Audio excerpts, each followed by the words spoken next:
ના કહેતી હોઉં અને હું જેહર બરાબર ઢોંઢતી હોઉં તો આ ગળાનું કેન્સર મટી જાય એની ગેરંટી હું. તો કાલે હું ફરવા નીકળી હતી. અત્યારે લાલાભાઈ ગાયા કે એકલા પડ્યા. મારો સેવક કોઈ એકલો નહીં પડો.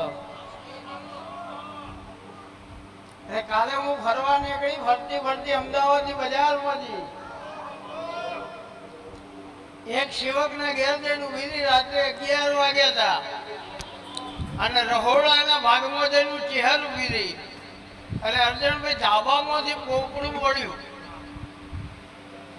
મકાન જૂનું થાય એટલે પોપડો પડ્યું. એટલે પોપડું પડ્યું એટલે સેવક એવું બોલ્યા, માતાજી હવે તો મરવાની વેળા આવી, હવે તો ખમા કે.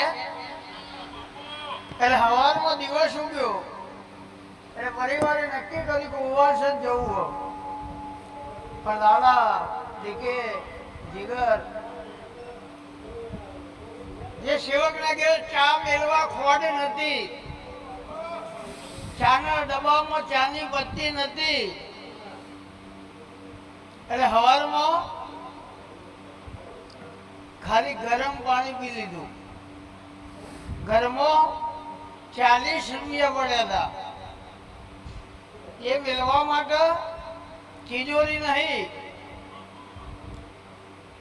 ચોખાનો ડબ્બો હતો પ્લાસ્ટિકનો, જેના ઉપર લીલા કલરનું ઢોકળું હતું.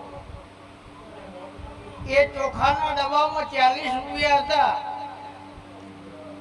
એ 40 રૂપિયા લઈને મારું સેવક રોતું કકડતું હોય આવ્યું હોય અને સભામાં નંબર આવો ને આવો, કેન્સર નહીં લેવાનું હોય આવે ને એટલે સમજી લો નંબર આવી ગયો. એટલે દુઃખનો છેડો આવી ગયો. પણ હું જેની વાત કરું, ઉચ્ચક વાત નહીં કરું.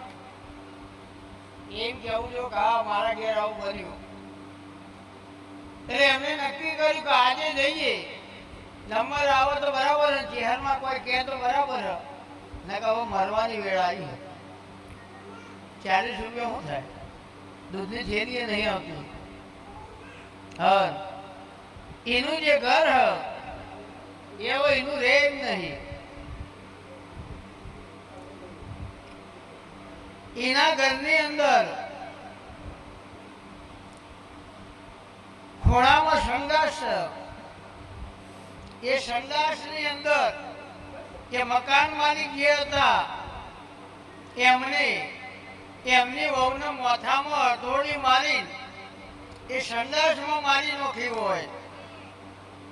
અને એ પરિવારના ગેરકારો હું ખબર લેવા જીવું અને એકલા કોઈ દાડો મારા સેવકને પડવા નહીં દઉં. અને એવું આ ડોશી અને દીકરી બે રોતો રોતો આવે ચાય ના પીધી હોય તો રબારીની માતા ધૂણો રહ્યા